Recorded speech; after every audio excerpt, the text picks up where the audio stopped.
ಕಂದ ಯೇಸು ಹುಟ್ಟಿದ ಕೊಟ್ಟಿಗೆಯಲ್ಲಿ, ದನದ ಕೊಟ್ಟಿಗೆಯಲ್ಲಿ, ಗೋವು ಎಂದರೆ ಎಂಥ ಪ್ರೇಮ. ಕಂದ ಯೇಸು ಹುಟ್ಟಿದ ಕೊಟ್ಟಿಗೆಯಲ್ಲಿ, ದನದ ಕೊಟ್ಟಿಗೆಯಲ್ಲಿ, ಗೋವು ಎಂದರೆ ಎಂಥ ಪ್ರೇಮ. ಕಂದ ಯೇಸು ಬೆಳೆದನು ಬಡತನದಲ್ಲಿ, ಕಂದ ಯೇಸು ಬೆಳೆದನು ಬಡತನದಲ್ಲಿ, ಬಡವರೆಂದರೆ ಎಂಥ ಪ್ರೇಮ.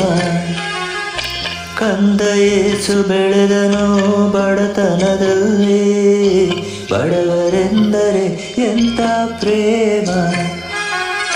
ಕಂದ ಯೇಸು ಹುಟ್ಟಿದ ಕೊಟ್ಟಿಗೆಯಲ್ಲಿ, ದನದ ಕೊಟ್ಟಿಗೆಯಲ್ಲಿ, ಗೋವು ಎಂದರೆ ಎಂಥ ಪ್ರೇಮ.